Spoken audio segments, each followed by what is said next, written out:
what do you say to folks that have a hard time trusting an Indian manufacturing and an Indian company buying modules from you? And along with that, like what are the specific things that make MV unique Yeah, I in would that just say that regard? based our track record, we couldn't have been around 30 years if we had a bad reputation or we weren't doing business in the proper way.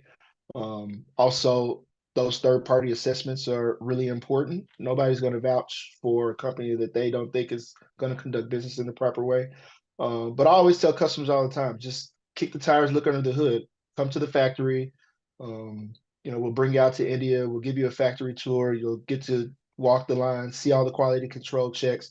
Or even if you have a small project, if you can't make it over to India, even if you have a small project, we tell customers all the time, if you've got a portfolio of 500 megawatts and you're a little skittish about doing business with us, allocate 50 megawatts of that 500 megawatts, see how the transaction goes, see how the product performs in the field.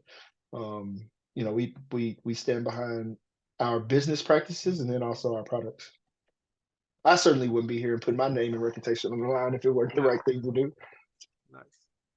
Well, Justin, thank you so much for all this information. Great content on MV and great